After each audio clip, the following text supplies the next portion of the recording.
Hi, California and the rest of the West Coast. My name is Lars. Well, while we're waiting to start, welcome everyone. We're gonna begin in about 2 or 3 minutes. So I would just like Lars to confirm, where are you exactly? You're outdoors? I'm outdoors. I'm in my on my front patio. It's the only single apartment in Santa Monica with a little yard, so it's quite nice. I come out here often. It's just another office space, really. That's really lovely. Have you been do you draw outside? I draw outside all the time. Yeah. Do people ever come over and offer, are you the neighborhood cartoonist? I am, I guess, technically, but I mean, I'm probably like for at least, I don't know, 5 square miles. I don't know if there's another cartoonist on the west. They're all going east side. It's really annoying. But no, honestly, the weird thing is like we have this, you can see through this. It's a hedge of sorts, but for some reason, it is an impenetrable boundary through which no one can see other than me, I guess. People have like been really shocked if they see something move behind the bushes. They get really scared. The only people that can look in are kids that are like a foot tall because there's no, see, there you go. There's literal foot traffic. We've got it. So it's going to be wild and woolly here in Santa Monica, guys. I don't know. I hope we're ready for this. There's going to be honks and occasional muttering. That's it. Okay, so I am answering some questions. It's 5 on the dot now. We're gonna give folks 30 more seconds to come in. Cartoon. Let's talk cartoons. Let's talk cartoons. I love that enthusiasm. I've had 8 coffees and I'm ready to go. I have an iced coffee. I also had my Moderna second shot today, so. Oh, congratulations. Are you feeling it at all? Are there any? Not yet. Good. All right, so as kind of we welcome guests, as people are attending, I'm gonna get some bookkeeping out of the way. Oh, I can see them popping in right now, live. Folks, what we're gonna do, we're breaking new ground here at Alta events. So, this is gonna be an exciting moment, and I can think of few better Alta contributors to work with than the very happy to be here, clearly, Lars Kenseth, who's going to go with the flow with us tonight. So what we're going to, let me just, be the first to say welcome, welcome. It is really an absolute treat to welcome you all to tonight's Clubhouse Conversation Masterclass, The Art of Cartooning. Yay! Yay! For the next hour, we're going to learn from and laugh with Lars Kenseth. Oh, I'm laughing already. Good. A writer and a cartoonist. His work can often be found in Ulta. I'm sure you've seen his work in Ulta, as well as places like, the New Yorker, Barron's, Playboy, Mad, Esquire. He's also a TV writer and is currently working on an animated series. So follow Lars. Big things are happening for him in addition to getting to be in Ulta. The sun never sets on the Kenseth and Alta empire. That's true. Yeah. So we're also tonight going to be doing a caption contest. And the idea behind tonight's event is we really want to learn from Lars what it's like being a gag cartoonist. I want to talk a little bit about what is a gag cartoon versus other kinds. And we're going to show 3 cartoons that Lars has designed for us tonight. And so we're going to talk for a few minutes, and then the first cartoon is going to come up on the screen. Please use the chat session or the chat area to submit your cartoon captions. Make sure you're signed in by a real name and a real email address, because as you come up with your captions, and you'll have 10 minutes, think about it. You may have seen this first one in some emails, but come up with your funniest captions, whatever you think is the perfect caption for the image. And over the course of tonight, we're going to look at 3 different cartoons, and you'll have the opportunity to continue to submit your captions for each of those cartoons in the chat section. Behind the scene, Alta worker bees will be, really Alta editors, will be putting together actual people on the masthead, like really important people are going to scrambling behind the scenes to gather all of those captions, keep them organized, make sure, we've got the right caption with the right name. And our editors are going to pick their 10 favorite captions for each of Lars' 3 cartoons we look at tonight. The last 15 minutes we're going to go for about an hour. In those last 15 minutes, we will have seen all 3 cartoons. You will have submitted as many captions as you wish, but hopefully at least one for at least one cartoon, but 1 or 2 for each of the 3 would be great. Do your thing. I don't know how funny you are. We'll find out. Yeah. But in the last 15 minutes, if the technology gods are working with us, and again, we've never done this before, a poll is going to pop up and we're going to be able to vote on our favorite caption out of 10 of each of the 3 cartoons. So we're all going to vote live. We're going to announce the winners live.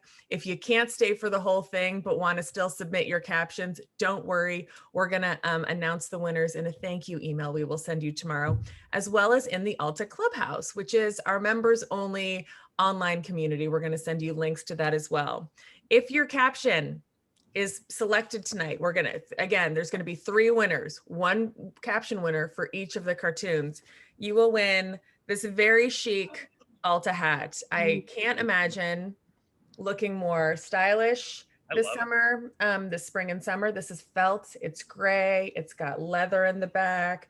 It's got the website, which I'm in charge of. So there's high stakes. If you're wearing that and somebody looks at you, they're immediately going to be awestruck at your taste and affability and kindness and intelligence.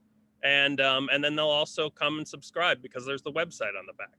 Because you're part of this. We're all part of this here. We're all part of this now. We're all part of the Ulta comedy family. We're all culpable. So with that, Lars. Hi. Hi. It's great to see you again. Well, I've never met you in real life, but I've certainly met you over Zoom. I actually exist in the cloud, so you're not missing anything. This is pretty much as real as it gets. Well, it's fantastic.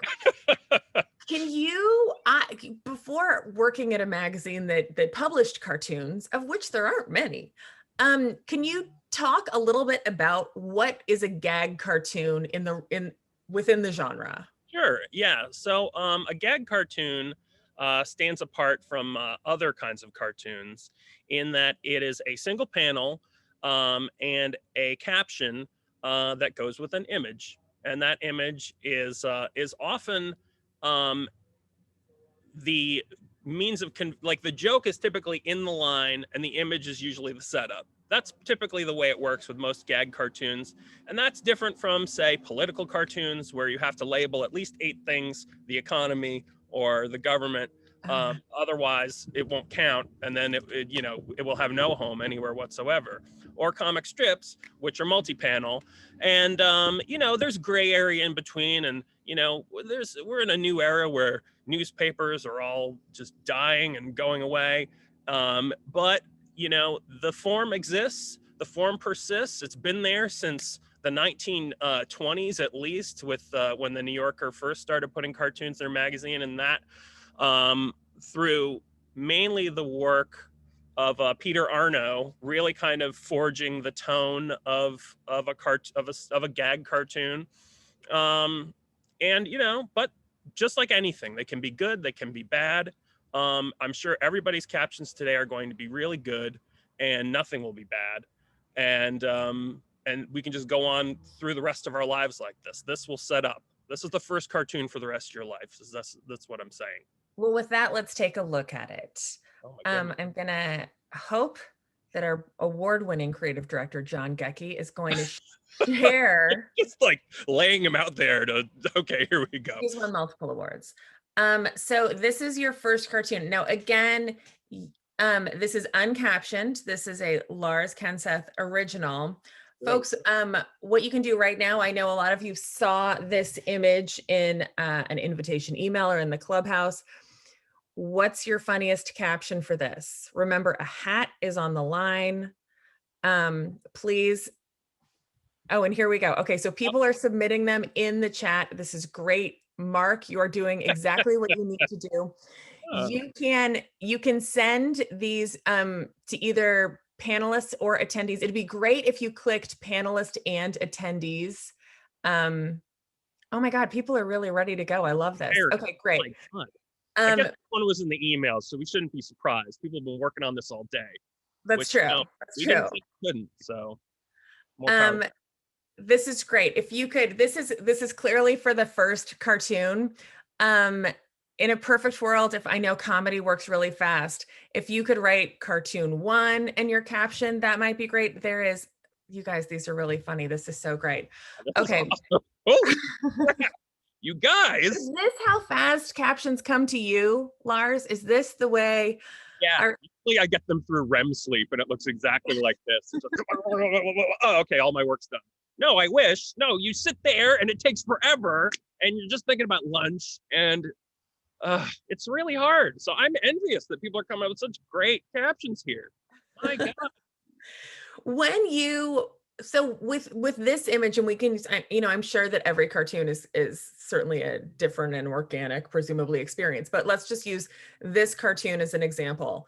I know that you have a caption in your back pocket for it, but which came first? Did you just envision, did you see this scene, draw it, and then start to come up with a caption? What's the process like? You know what? Normally, you know, the industry term for this, are you a draw firster or are you a, you know, write firster? And it's like, you know, a lot of people are usually one or the other.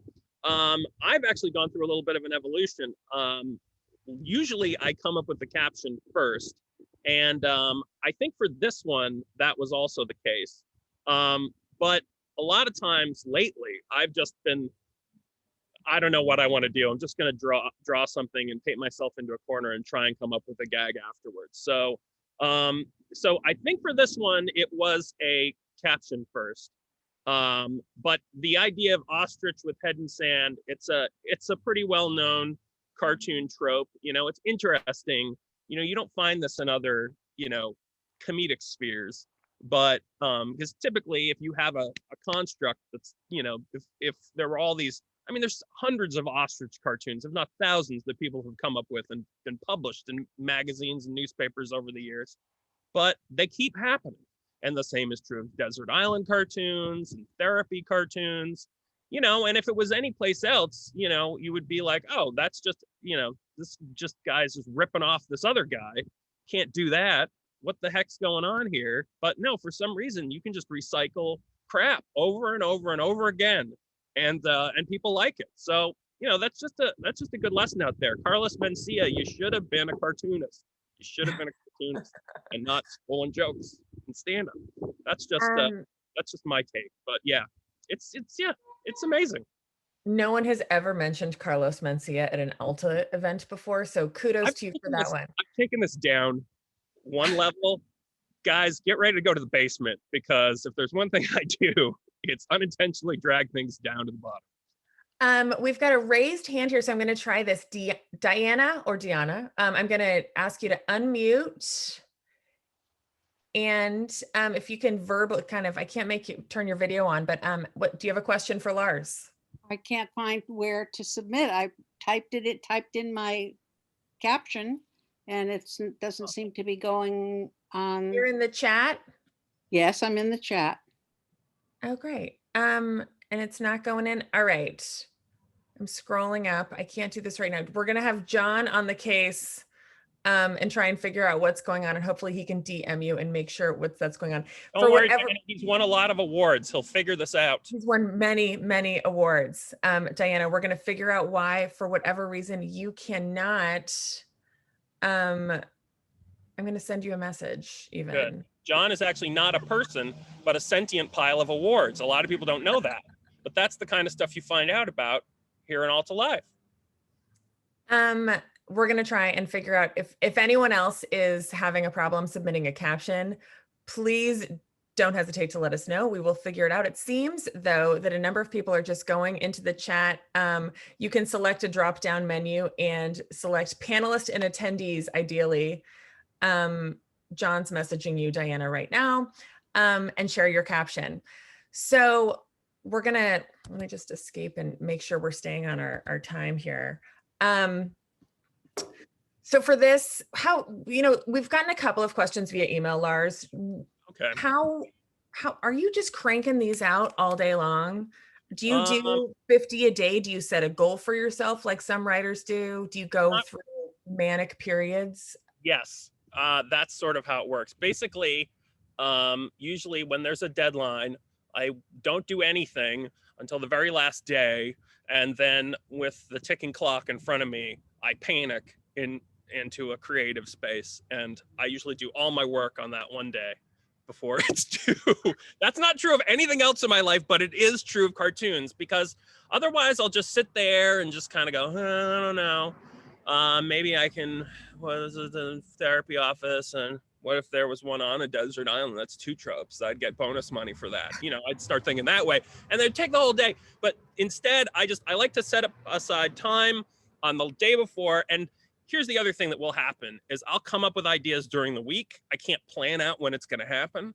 I just have to read as much as I can and learn as much as I can throughout the week. And hopefully those things that I've learned and cataloged, they find their way into a saleable concept. So so I have a lot of times on my Apple Watch, I'll just have a little record button that's right there. So if I'm running and come up with something, or if I'm just walking around, I'm just like, note to self, sentient cheese tries to get a job. And then, you know, and then I've got a great cartoon to sell, you know, obviously.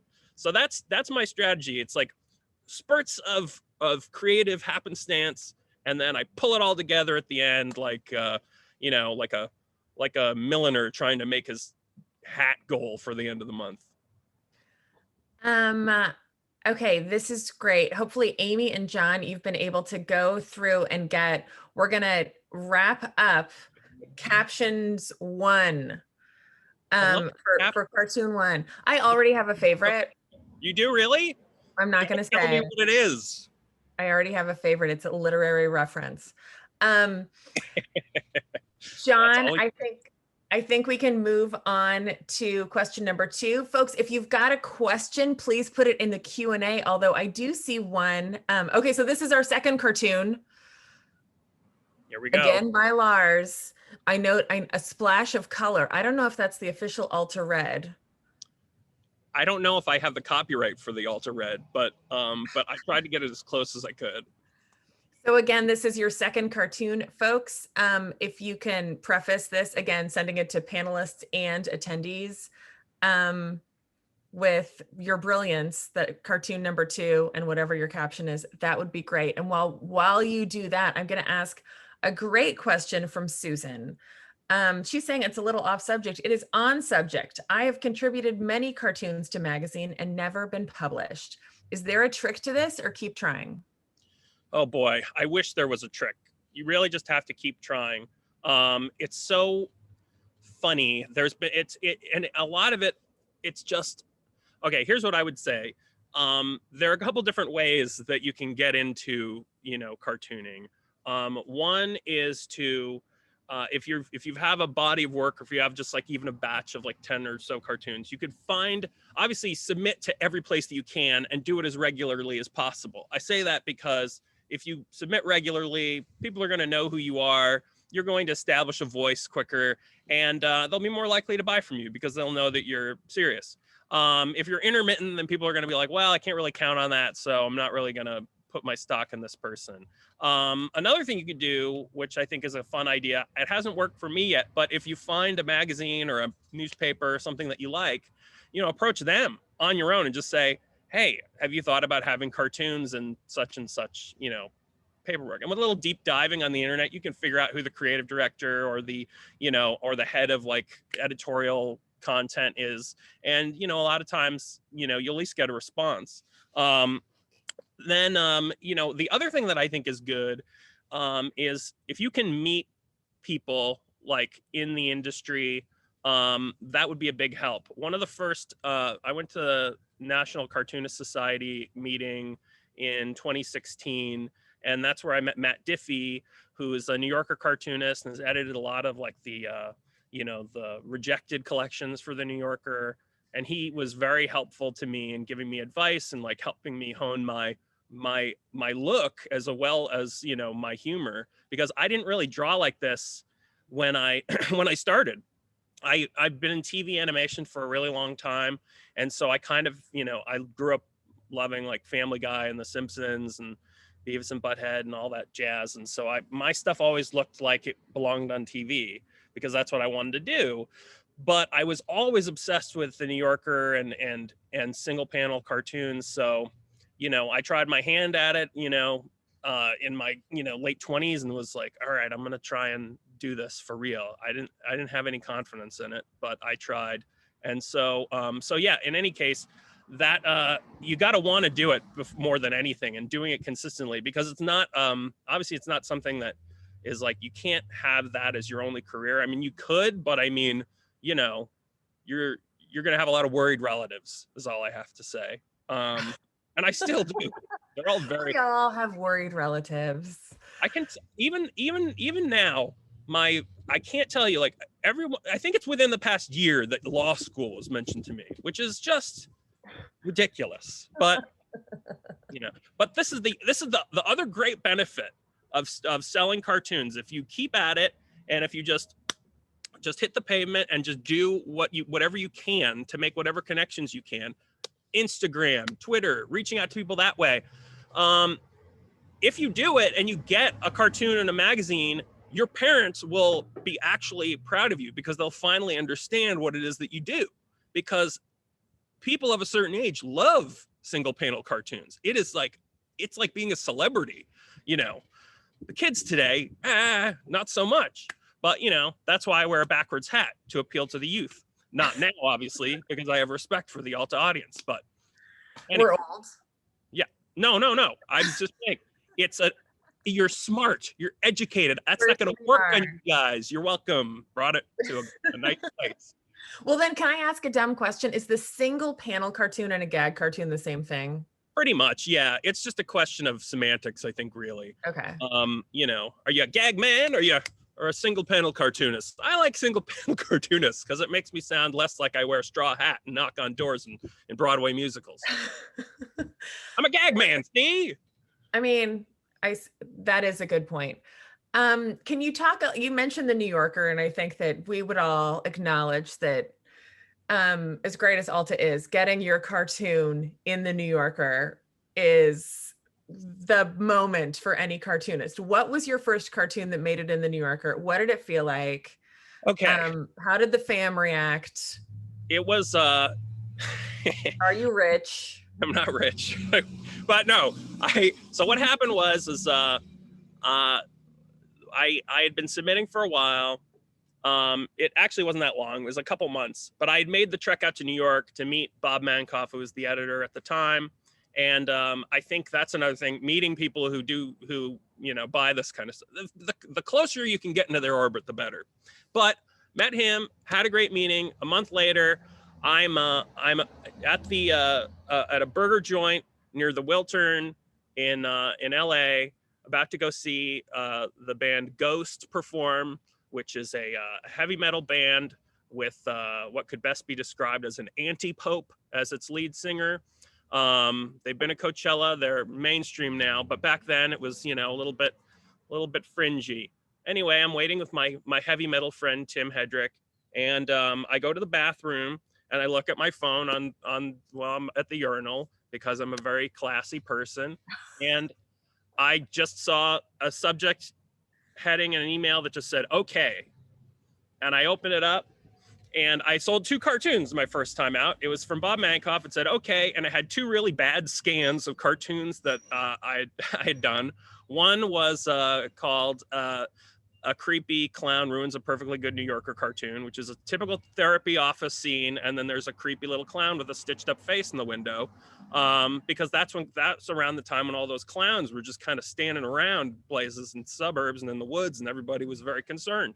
So sold that. And then the other one I sold was another talky one.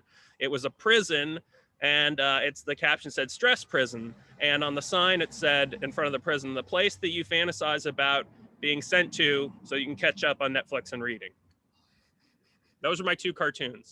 And I bought myself a t-shirt that night at the concert because I thought I deserved it. And I called my mom immediately after on the way to the show, and I said, hi, this is Lars Kenseth from the New Yorker. And she'd known I was submitting. And my mom never swears, but she said, shut the front door. Shut the front door. Shut the front door. Shut the front door.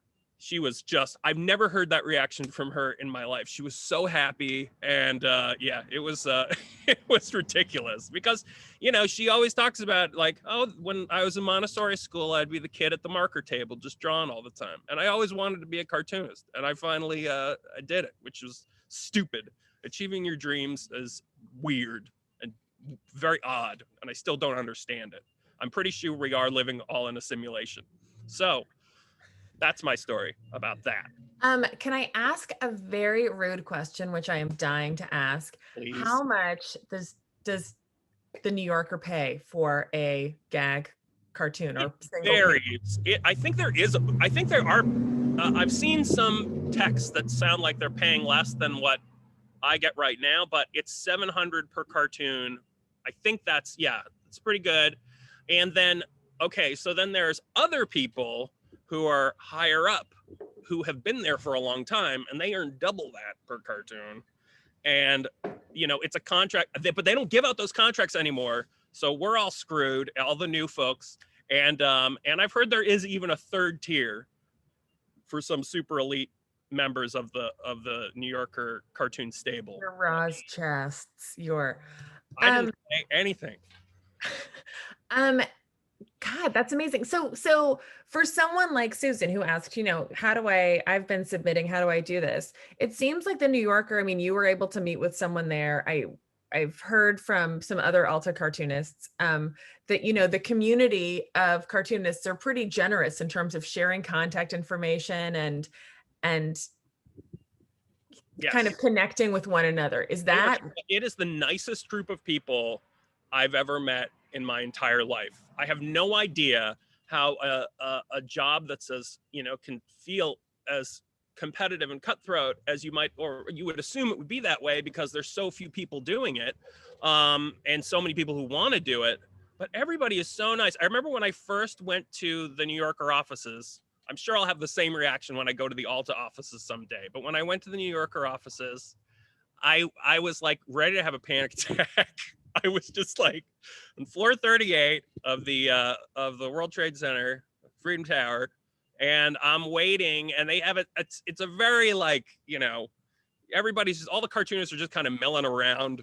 You know, they don't really give you a space. They're just kind of like, yeah, sit by these file cabinets over here, and I just looked kind of green. And Brendan Loper, a New Yorker cartoonist, came up to me and was just like, "It's gonna be okay. How are you doing? Are you all right? Okay. You good? It's going to be fine." I was like, and I think I really was just like, okay. Are you doing, Lars? No, I don't know. But thankfully it went great. And I didn't, you know, relieve myself all over Bob Mankoff's office, and it was fine. But one more other thing I want to say, like, I've talked to, like, people have reached out to me over Instagram asking me like, oh, how do you do it? You know, the thing that places often have is like like New Yorker has it, like an online submission portal, which innately feels kind of hands off, but they check it. And I know people who've gotten in like really quick that way through just like putting things on that. And, you know, I don't know. I mean, regardless, if you really want to do it, you can do it. You just need to be really serious about it. I think that's the truth. But, you know, but you will find a great resource in other cartoonists out there. If there's somebody that you like on Instagram, don't be afraid to reach out, because they're going to be very nice to you. I've yet to meet a mean cartoonist. I can tell everyone that Alta does check our submissions, so please submit to us. And there's pages on our website. If you go to About on our website, you can find info about that. So please do. Lars, when the way that Alta submissions work is that we get thousands of quarterly, we send out a call to any cartoonists to send us their work, and we go through thousands of cartoons and narrow it down to like 26 that we buy both for the magazine and for our website. I've now gotten to, having done this now for 15 issues, gotten to the point where I can recognize certainly cartoonists who submit to us every single time. Sure. And you, both because of your Georgia O'Keeffe cartoon that is will be in my top 5 Alta cartoons forever. Yeah, I like that one. But you have a very specific style. Did that develop over time, this body shape? Yeah, basically I kind of just looked in the mirror and was like, oh, how about that guy? He looks kind of like, no, so yeah, it was okay. So like I kind of touched on earlier, when I started thinking about submitting to the New Yorker, my visual style my cartooning style was a lot different. I showed some of my stuff to Matt Diffie, New Yorker cartoonist, and he said to me, the jokes are really good, but the way you draw is like, it's just not going to fit in the magazine, because, it feels so it feels like Sunday night animation block or something. I forget his actual words, but he basically offered to help me kind of, workshop my look. And so I did. I drew, he kind of gave me examples like, you could go this crazy. Like right now, it's like you have to think about like Liana Fink and Ed Steed and people like that who have really outlandish kind of, rough around the edges styling.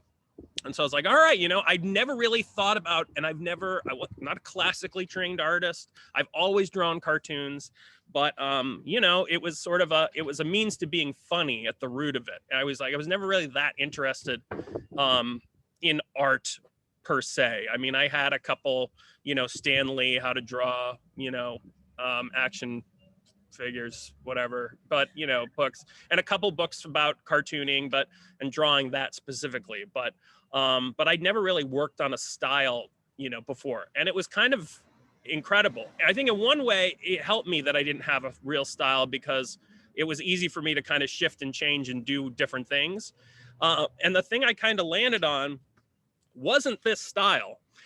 It was similar. They were really squat people, but they also looked really angry and had really long pointy noses, and they were kind of evil looking characters. And Diffie loved it, and he was like, this is what you got to show him. And I was like, all right, I mean, I like this, like, let's go with it. And when I took those cartoons into Bob Mankoff, it basically said the same thing Matt said to me the first time around. I love the jokes, but these characters are just awful. I hate it. I was like, really? And he's like, yeah, but you've probably been drawing this way your whole life. And I was like, try 2 weeks. So I was just like, and he was like, oh, and he's like, okay, well, whatever you got to do, you got to get rid of this aviary proboscis is what he called it. And it was just this, he hated the pointy nose. And so then I had to kind of, hi there. You have a cigarette? I don't have a cigarette. I'm sorry. You have weed? I don't, no. I got some weed. No, that's okay. While Lars, sorry, I had a guest. John, we're going to go to the third cartoon. This is our third cartoon. Okay. So, Larry, you submitted only to panelists on most. Is this okay? Yes. I think Amy can access our panelist, chat. I'm going to make her a panelist. Santa Monica, everyone. Santa Monica. Did he just try and, sell you marijuana? Yeah, he wanted to sell me some marijuana, or he wanted me to give him cigarettes, I think was the transaction that was about to take place. Look, the barter system is alive and well here. I want to say one thing just to close out my thought before. So I had this style that I came up with, and I immediately had to toss it in the trash bin. And then I just went back to my desk, and Matt said to me, look, you're going to have to come up with your own thing and you got to be good with it. I mean, it's got to be your call. And I was like, yeah, you're right. So I just kind of I'd always kind of drawn softer, kind of friendlier looking characters. And so I thought, I like this squatness. Maybe there's a way for me to keep the rounded aspect of these, characters, and then, but make them a little bit more friendly. And that's what I did. And thankfully that stuck. Larry Nelson asked, no, seriously, I like that, Larry. Hi, Larry. We know Larry. Larry's cool. He comes to Ulta events. If someone's not a particularly talented artist, if the, actual drawing is not their thing, but they've got great ideas, they have great at captions, etc. Yeah. Are partnerships a thing? Do people pair up? Yes. How's that work? Partnerships are a thing. I know a lot of cartoonists who partner up with each other sometimes and collaborate a lot.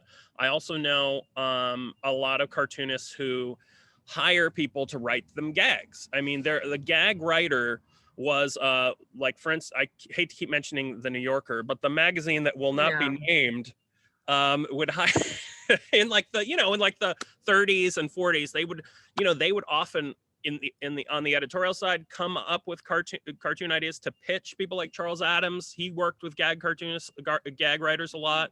There would also be but that continues today, less so, because I think when around the 70s 80s, cartoonists started to be more like channeling a voice, like, you can't like do what they do is so specific. And honestly, selfishly, I really like to just write my own stuff, but I do know a lot of cartoonists who still do that. And there is a fellow named Van Scott who has an industry rag that he kind of that he sells on a very small level. But if you look it up, it's called the Gag Recap, and you can put in ads, if you're a gag writer, and and pitch yourself as like somebody who wants to do that. And usually the way it works is somebody will pitch a couple, you'll pitch on a regular schedule ideas, and and if you sell, most of the time you don't get credit, but you'll get half the money. Like, that's the way a lot of people typically do it. I think unless you're like a known entity, you don't get credit. No, so it's up to the cartoonist. It is, because I mean, it's really, the cartoonist is it's one of those spheres where it's like they take on a little bit more responsibility because they're actually drawing the thing. It's almost like storyboard artists and like animation driven or storyboard driven animated shows. Like, they have a lot of weight, even though they're not actually writing, but they're really writing the show. So they'll be like, it's sort of a division of labor where the only time you won't see it is when it's like two cartoonists collaborating. I see that a lot. Or like with Harry Bliss and Steve Martin, like they team up all the time and they share credit. But what are you going to do to Steve Martin? You're going to tell him, yeah. Oh, we're talking about Steve Martin. Okay. Yeah. So they, you're not going to tell Steve to sit on the bench. He wants the spotlight, baby. He's not doing this for banjo. Yeah, and the banjo, mandatory. One of my, as I mentioned earlier, that one of my favorite cartoons that you submitted to Ulta, and one that I really was like in the voting was like, we got to do this one, was one about, it was and I'm going to describe a cartoon and it's not going to be funny, but it was best to describe cartoons. The neighbor, that guy is in his garden and he's planting these beautiful Georgia O'Keeffe, very familiar flowers, and the neighbor comes over and says, boy, those vaginas sure are coming in nice this year, Miss O'Keeffe. Yay. I loved it. I just and it was funny because at Ulta it was the women who loved that cartoon. And that's great. And for whatever reason, maybe men felt it was inappropriate, they didn't want to make other women uncomfortable, I don't know, but I LOL'd. It's been a big year. Has the way that you, be it around racial reckoning or Me Too or any of the other things that have gone on, I mean, deadly illness, right, affected your comedy, your humor at all? Yes, definitely. Because I don't know, I really do believe on a lot of different levels, we are at an inflection point. And it's crazy to think about, but it's like, I mean, this has never happened, to have a global pandemic and, a racial justice upswell with regards to these horrible inequities that have kind of been building over time. And then also be like on the verge of sliding into a depression for the past year. I mean, all these multiple crises kind of coming to a head, as long with like, our entire country is like, who are we? What are we doing here? So I honestly think that you'd be crazy if you didn't look at what was going on and think that the tenor should change. I mean, I'm always going to try to find what's funny about the world around me, because, I mean, and it's funny, I was talking with cartoonist Emily Flake about this. I feel like every time I ever talk to her, it's basically just because one of us has like done a cartoon basically the theme of the cartoon is everything's horrible. You know, there's so many cartoons this past year. It's like everything's horrible. But what else can you say? With regards to tone and how it affects my my comedy, you know, I lean a lot on other people to kind of tell me what's too much. You know, I know inherently what kind of things I can say and what I can't say. And I also know privately, I laugh at things that are totally inappropriate. But a lot of times, again, that's sort of out of exasperation because, you know, there's a power in laughing at inappropriate things. I think that that's true because, you know, I mean, you got to consider the heart of the person doing it, because it's like, if you're, you know, if you're an ally to causes, and if you're truly concerned and about the world that we live in, as I think everybody should be, that's a different kind of laughing than a kind of point your finger and laugh kind of thing. And I truly believe that there's a level of enlightenment at being able to laugh at things that aren't really appropriate. It takes the power away in some ways. Really depends on what it is. I mean, because I'm obviously just speaking very roundly about this, but I mean, you know, truly, like, my intention isn't to make anybody feel bad. And, you know, I've stepped in it a couple times and come up with some cartoons that like haven't sit well with people. And I remember I posted one a couple weeks ago that was like this guy getting a restraining order at his mailbox. And he kind of coquettishly says, "The dance begins." And that's, I mean, and I got feedback on it, and people told me like, look, this is just, but you know, it's like, there's a gray area there, because it's like, obviously I don't think it's funny if anybody violates a restraining order. I don't think restraining orders are funny at all, but I do think idiot guys are funny. And I think that, you know, I don't want to be a person who's scared of saying the wrong thing, but I do want to, if I do something like that, to correct and, you know, apologize if I think that's appropriate, you know, because I think ultimately that's what, we're in a really complicated time. There's so much stuff that's changing. And I think giving people the benefit of the doubt is always a best policy. But, you know, so in short, it has changed my perception of things. I think you'd be crazy if it didn't. I'm going to, on that very serious note, I'm going to ask that maybe if perhaps someone will come and try and buy more marijuana from Lars. We're going to try and call it, finalize your captions. So let's say, you know, 60 more seconds, get in your captions, and behind What's the Dr. scenes, Boop going to say? Come on. There have been admittedly some pretty good ones. So I'm excited to see what our editors select as the top 10 for each one. We're going to need to give them a few minutes to kind of put them together and then do the real life poll. So while we're doing that, Lars, do you draw on a computer? Yeah. This comes from an anonymous attendee, so it could be from anyone. Okay, all right. Do you hand draw or on a computer? And I think that this is interesting because you've mentioned a couple of times going to the New Yorker offices, which to me is like, you went to the New Yorker, would you just show up with a piece of paper and say, I drew this? Yeah.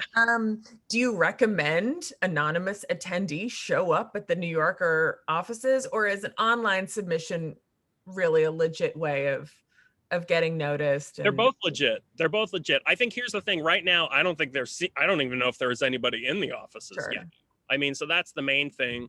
You know, once they do open, there's, you know, you can figure out who to contact, and you know, if you have some skills on the internet or know someone who does, you'll be able to figure out who's the top dog there, and you can set up an appointment. Typically what happens is they have weekly slots, and you go and you wait and you stand, and sometimes it can take a long time, especially if you're not somebody that's, you know, a known entity. They have weekly slots. What does that mean? Like you go in, usually it's on like a Tuesday or a Wednesday, where you can go in and meet with anyone, the cartoon editor. Yeah. And it's like, yeah, I mean, it's an open thing, you know, I mean, it's something that carried over from before she was there, and, you know, she's kept it. But to be honest, like, the submittable thing really does work. I mean, I know a few people who've like with like incredible speed have gotten noticed and gotten in. And I'm certain it's this similar with other publications, because I mean, people just want good stuff. And if you've got something really unique, whether it be a style or a tone or a, you know, or you're just really hilarious, like you'll stand out. I mean, you will. That's just the truth. And if you don't, work on it more, or give up and cry. But those are your two options. But trust me, after you cry a while, it'll get better, and then you'll have a normal life.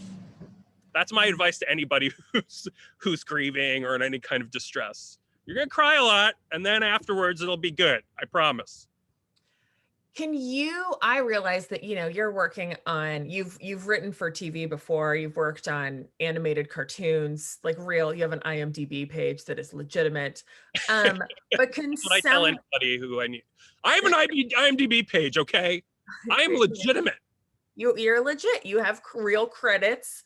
Can someone make a living as a gag cartoonist submitting to us, the New Yorker, Playboy, whomever? Can you pay rent? Maybe not in California, but can you live? You can live. You can live. It will be a very meager existence for you, I'm afraid, but it will be, you know, you can live.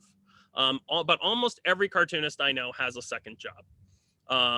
And whether that be writing or being a journalist or just having, like, a lot of people work in advertising.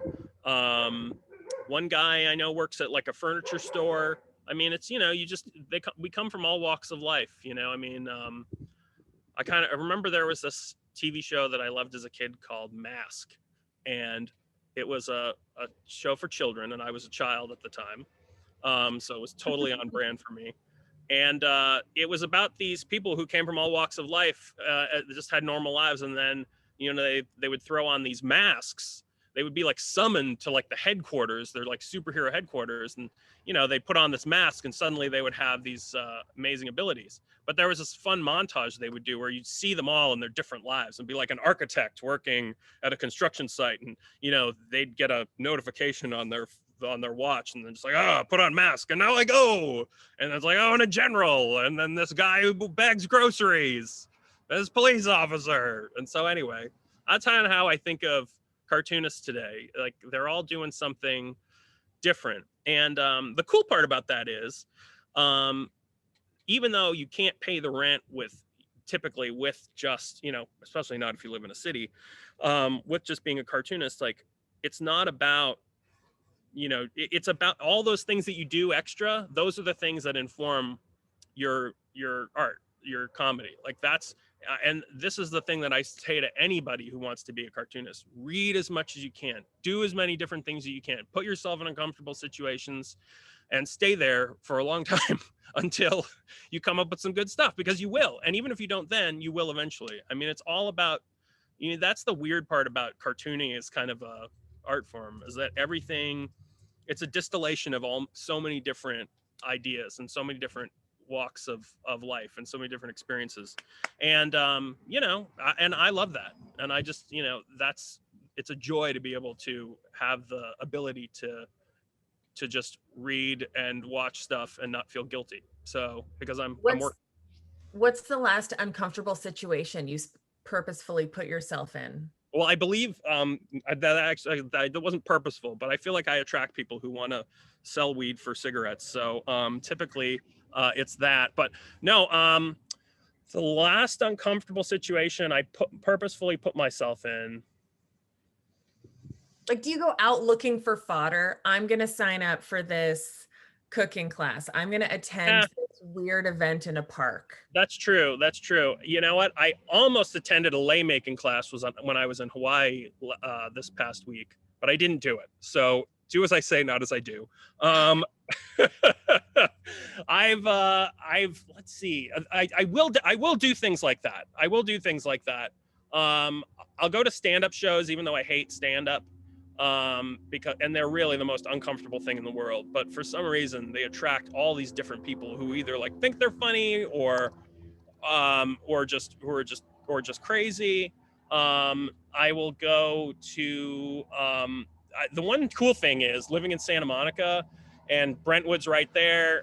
Like I basically live in, upper crust cartoon territory. So, I'll see so many, like the other day I was walking around and this old couple had just parked their car and or had come back to their car after they were getting a ticket and were just so furious. And one woman was like, I'm taking this to court. I'm taking this to court. And the poor cop, I was just like, that's your right. You can do that. That's okay. That's your right. But it's just like, it was like the privilege. It's everywhere. There's so much of it. It's so funny. And they're just so bad. Oh my God. And it's just like, why is this happening to me? You can't do this. I'm not going to pay this ticket. I'm going to take this to court. I'm like, meanwhile, people are being murdered by the police in other parts of the world. You're kind of lucky, and you don't see that. There's privilege is really great, and I have purposely surrounded myself in an area of privilege, and it's not mock those around you. What's that? To mock the privilege. To mock them. I'm sitting here laughing at everyone around me, and no one has any idea. The only one who can penetrate that wall is a man walking around selling cigarettes for weed or weed for cigarettes. Yeah, I'm still not 100% on the transaction, but if you turn it into a cartoon for Alta, there might be something there. Is there something everywhere? Are you at Safeway or wherever people in LA go? I don't know. Absolutely. And people talk to me all the time. It's like, why are you talking to me? I think I have like a winsome face and people think that I want to hear what they have to say, but I don't want to talk to these people. And it's usually religious people. And I love all people, but I mean, can you just not? When we were in Hawaii, my wife and I, almost every time we got in the in an Uber, we were the drivers, they really like try and upsell you and like get you to like, I don't know what they're doing. I really don't know, because basically what it ends up being is them saying like, oh, a good woman is behind every successful man. Isn't that right, lady? I've just met in the back seat. And my wife just like this. And I'm just like, I didn't say it. I didn't do that. It's not what I think. And then, this is the other thing, we were in Waikiki, which is just full of, it feels like because they were off limits for a long time and the only people who were traveling were people who were anti-maskers who could get a good deal. I walking around, I see this angry guy in Waikiki with a shirt that says socialism distancing, because, that's really what we should be, right? Yeah. So angry bumper sticker guy with like Oakley's on. Here's another great. Okay, I know this is totally stream of consciousness. I'm not making any damn sense. My wife's looking at me like, what the hell are you doing? One time we were in Hawaii. I go to Hawaii a lot, clearly. Clearly. I can't. And yes, it's all for material. Has nothing to do with the climate.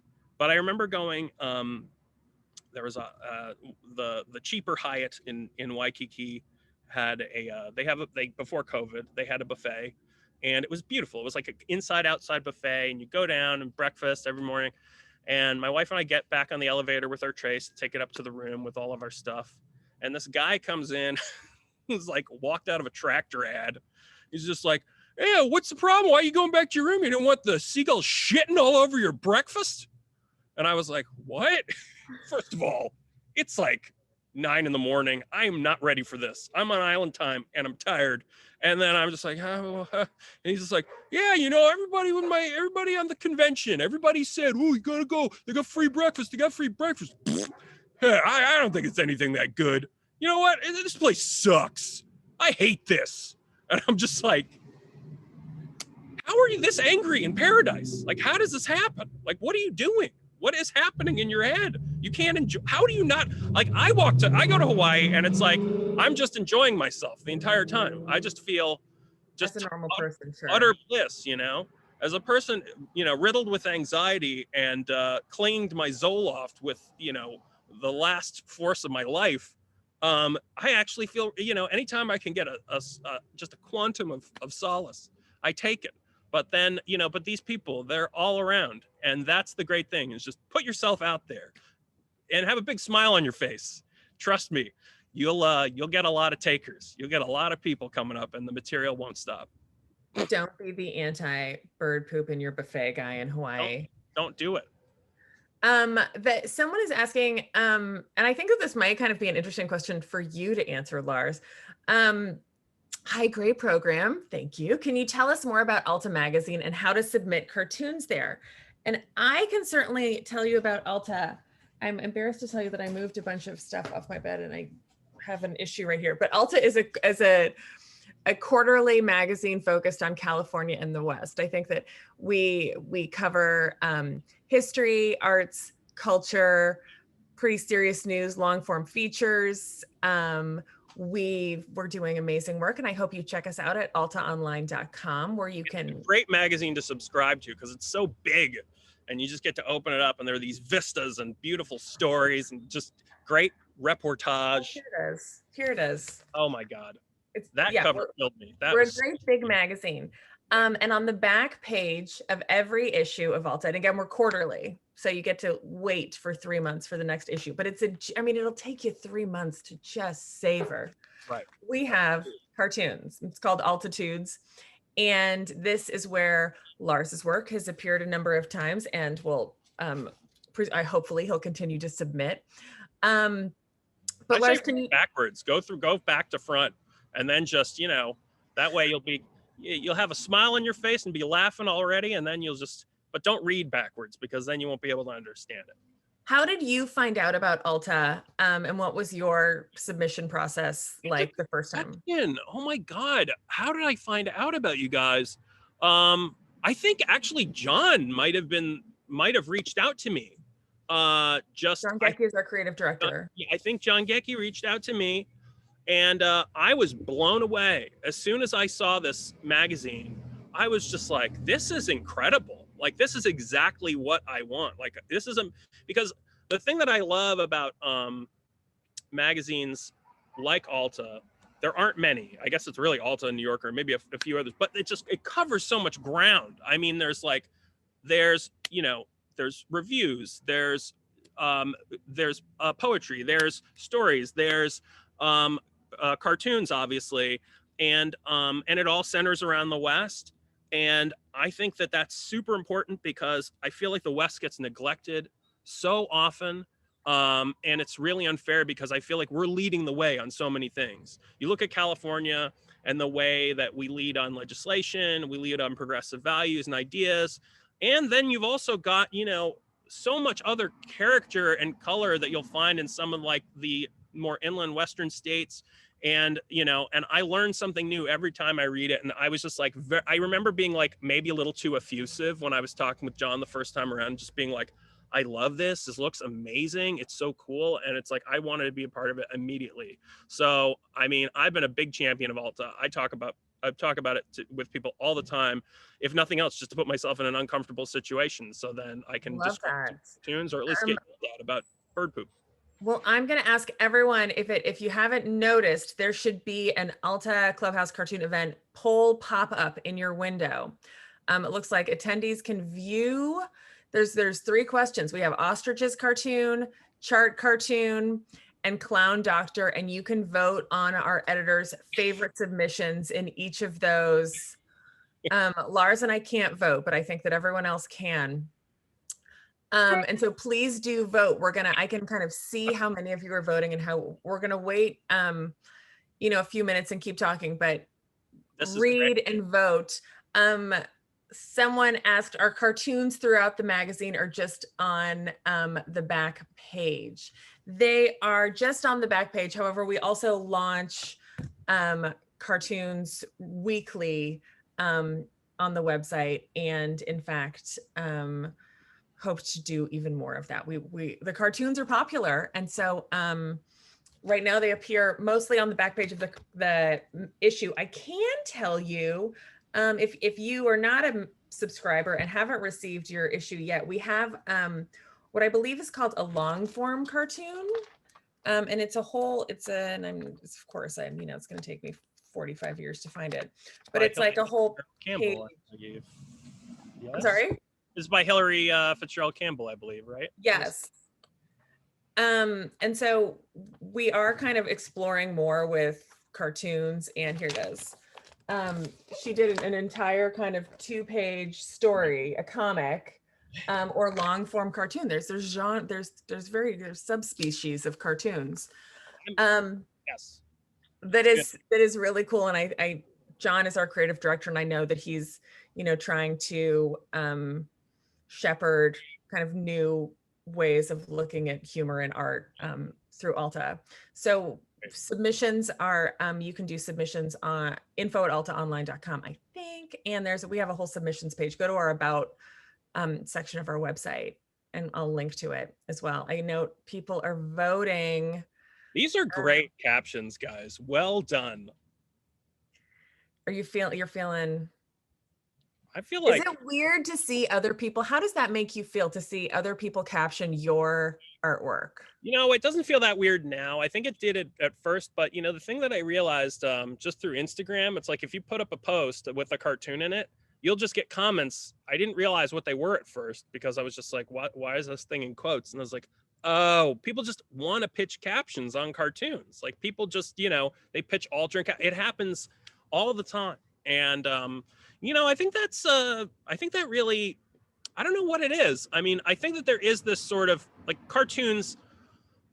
gag cartoons are sort of pervasive in a way that's kind of, it's interesting, because it's not like, it's not like the old days where like Peter Arno's coming to town, says the society pages, and it's not like we're celebrities or anything like that. I mean, but there is this appetite, like people love it. They're little bite-sized, pieces of comedy, which I guess, if you think about the waning nature of our attention span, makes perfect sense that people would want to take in something like a cartoon and try their hand at it. I don't know if you have this at the ready. You had written cartoon captions for each of these 3 cartoons that you submitted. And we had initially thought, well, we would pepper the poll with them and see if people voted for you. We decided not to do that. Sneaky. If you have them ready, can you read? I can, yeah. Your cartoon captions. So for the we started with ostrich. That's right. So the ostrich one, I actually had 2 captions for. The first caption that I had was, honestly, I was hoping for something a little more open concept. But like a lot of cartoonists, you submit, if a cartoon doesn't sell, you submit it to a bunch of different places. One place I sent it was Playboy, and the caption I did for that was, honestly, I prefer anal. Thank you. Did Playboy buy it? No, they didn't buy it. Oh, that's why. And for Clown Doctor, I had the doctor saying, actually, I'd say calcium channel blockers and a blood thinner would be the best medicine, as opposed to laughter, because that's a thing people have said. And for the for the one in Ulta Red, the chart in the conference room, I had the chart meister saying, before you get your hopes up, this chart tracks stress eating alone in cubicles. So those were my initial. I'm not in a cubicle anymore, but I would be way at the top of the stress. Well, yes, I'm so glad to be out of. I mean, I wasn't in a cubicle before, but this whole year's been. That's the one great part about it, is we realized we can all just do this from home. There's no reason we don't need to see anybody ever again. Isn't it great? No, it's not great, but it's but there are nice parts about it, and this is one of them. This is great. Okay, so I can see that 80% of people have voted and are still people are still viewing questions. So vote. We're going to wrap this up momentarily. Come on, guys, get in there. Make your voice heard. Rock the vote. Yeah, we've been saying voting is deeply, deeply important now more than ever. Right. And so let's see. If you could, while we kind of finalize this and start to get ready to announce our winners, Is there any cartoon, and we'll say, specific to Ulta or anywhere, what cartoon would you write if there were no editors, if you weren't trying to think of what would be Oh funny my at Playboy or Ulta or The New Yorker? Oh my God. Okay, What's well, the dream? I have a really sick sense of humor, Beth, and I think they're like I I have so many cartoons that no one would ever want to buy because they're so awful. But I'm gonna pick one that I think is on the better side of awful, the socially acceptable side of awful. And there was one cartoon that I had that was a couple, husband and wife, standing out in front of their house, and there was a man and a detective, but dressed in a very cliche way with a fedora and a trench coat and a magnifying glass. And you see that the detective, what he's looks like he's looking at something with the magnifying glass, but really he's just burning several ants out in front of this person's house. And the couple is kind of worriedly looking on, and one says, is he going to start looking for little Catherine soon, or is there what because he's just burning ants, Beth, and that's not what you hire a detective to do. No. He should be looking for this lost girl. He should be looking for little Catherine. What is going on? So if this world were insane and people enjoyed that kind of thing, then that's what I would probably sell.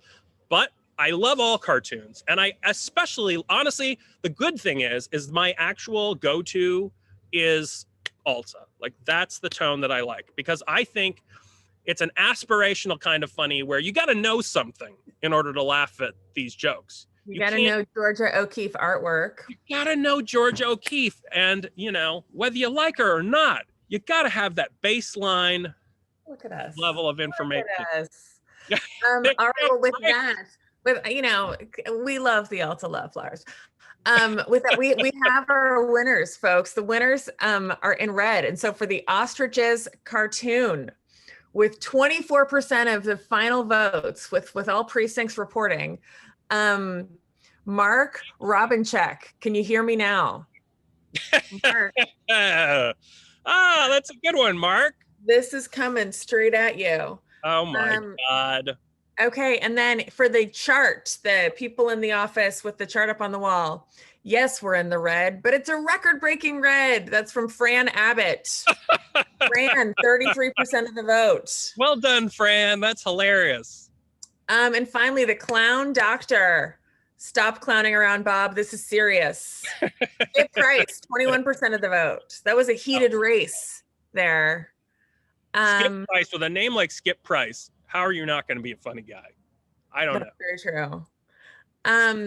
We are going to include these winners. We're going to kind of create the little captions with the images in a thank you note that everyone who registered for this event will get tomorrow. We'll send it tomorrow morning when we get it copy edited and spelled correctly. And we will also post this video. If you missed any part of this, if you want to relive the magic of Lars and his humor, we're going to post this for the first time, guys. We're going to post this in the Ulta Clubhouse. That's our kind of online community forum where people can talk and share ideas. It'll be in the Ulta Live section of the Clubhouse tomorrow morning. So catch the video there. And again, there seemed to be a lot of interest in submitting cartoons to everyone. And so I really encourage you to submit cartoons to Ulta. I think that you're all really funny and these captions were really great. And I'm delighted and pleasantly surprised. I'm grateful to everyone for showing up. And of course, as always, I'm incredibly grateful to our friend Lars Kenseth for taking the time today and sharing his wisdom and humor with us. I hope I was helpful. Feel free to contact me through Instagram if you have any further questions or concerns about my welfare or my state of mind. And you're in the Clubhouse. You can even DM him in the Clubhouse. Yeah, DM me in the Clubhouse. I love to get a little Clubhouse chat going. Come on, let's do this. Again, thanks everyone. Stay safe, and we will. Oh, next week, hold on. We're gonna have Alta cover artist. We're gonna keep the art theme going. Chris Oh, Sickles. He is not a cartoonist, but he does create these sculptures. beautiful. And he created these just kind of extraordinary images for Alta. He's going to give us a tour of his studio. He works out of a barn in Indiana. And Me talk to us too. and talk to us about his art. So that's 12:30 May 5th, Wednesday, May 5th, 12:30 p.m. Pacific time. I'll get you an invite to that as well. Again, thank you. Stay safe. Have a great night. Keep Take being care. funny. Bye, guys.